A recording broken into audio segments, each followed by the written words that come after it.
Amrita, this was a decision that many, including yourself, had certainly expected. But what do we make of the tone coming out of yesterday's conference from Prince Abdulaziz bin Salman? Well, I mean, honestly, the press conference was nothing short of epic. I think, you know, the 400,000, like you said, we've been expecting it because our conversations with them very clearly suggested that, look, for them, they're looking at 2022 balances. They can see a lot of downside risk in Q1 22. Abdulaziz said that himself, and as did Mazrui, UAE's oil minister, and I think Novak said the same thing. So all of them very much kind of coming together to get that message across. But for me, the biggest takeaway from the press conference, as Prince Abdulaziz said, really, nobody gets to tell OPEC Plus what to do. The united front showed at that press conference. He rallied every minister, OPEC and OPEC Plus ministers from, of course, Russia, UAE, but Azerbaijan, Nigeria, everybody was there saying, look, this was a collective decision. We are doing what we think is right for the market. Nobody gets to tell us what to do, even if that person sits in the White House.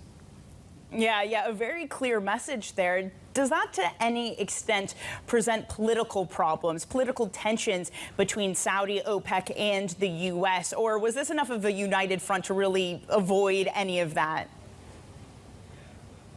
Well, the united front was very much because they're trying to say, look, we are doing what's right for the oil market. And I think Prince Abdulaziz also showed some very interesting facts, which we've been talking about for some time, that oil has actually gone up the least compared to gas and coal. And the point is that actually regulated markets, for once, they've actually been better for consumers because prices haven't gone up by as much versus gas and coal. And really, the main reason for oil prices to even be going up in the near term, like right now, is a demand recovery, but the structural issue is underinvestment.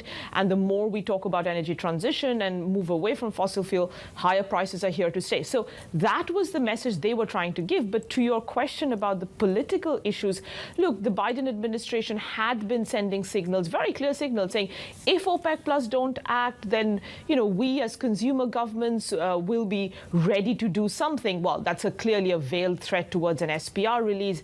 Our conversations with our sources also suggest the same thing, that SPR is on the table. So now the ball is back in Biden's court. Is he going to do the SPR release? Prices have come off at least $5. We don't think at these prices they're going to do it. Yeah, that was going to be my question, how likely it would be. But should they surprise? Should they actually release those strategic reserves? How dramatic of an action is that? Well, the biggest problem is, and we've been doing a lot of work on the strategic petroleum reserves and the criteria. Technically, it needs to be a physical supply loss. I mean, how do you say that there's been a physical supply loss?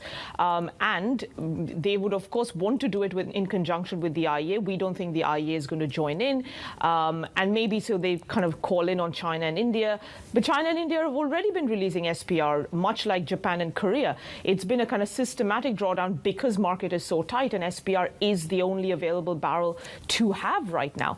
But if the US were to do it, about, let's say, the maximum as a one-off they can do is a 30 million barrel SPR. You know what? Yes, prices will come off, but it's going to get bought because China's going to come and buy it. Their stocks are incredibly low. Back in 2011, after the SPR, we were down for just 4 days. Within 10 days, we were trading well above those levels. So it's a temporary measure. It's going to be a short-term measure. It will not solve the problem. The problem is right now, stocks are very low. We ultimately need more supply, investment in the upstream that gives us more supply, and that's not coming. So it's not coming, and there's some question over whether we get that strategic release. And of course, there's some question over what impact that would have in curbing some oil prices. How high could we get in this market? Francisco Blanche, who continually says we're going to get $100 plus oil. His new estimate is $120 by June. Where are you seeing prices grow to? Look, we've always probably been on the bullish side, and for structural reasons, because we've been highlighting this supply mismatch for some time. We had $87 Brent for next year back last year, right? So, you know, we've kind of been highlighting this. $100, of course, is possible. We've not ruled that out, especially if you get a cold winter. You could even get it this year. Inventories today are 35 million barrels below October 2019 levels globally. Demand is picking up. Yes, OPEC Plus are adding barrels, but we all know they don't necessarily have the spare capacity, all of them collectively, to keep adding the 400,000 barrels per day. We are looking at an incredibly tight market, and ultimately prices need to go to the level where consumers start to react and demand comes off, and that very much is around that $120 per barrel. So that's the price. So it could get to that $120 a barrel. How volatile would the path there be? That's, I think, the most important question right now. There's downside risk to prices, right? There's worries about SPR. The market will have to see for a few days if the Biden administration acts or not. There are concerns about COVID cases rising in Europe, in China. So it is going to whipsaw a lot this winter. I think once we are through the winter into next year, because again, Q1 we always build, so there's going to be some pressure. After that, you are really looking at a market with incredibly low stocks and incredibly low spare capacity. So if you look at our 2023-24 prices, we've always had that above $100 per barrel anyways.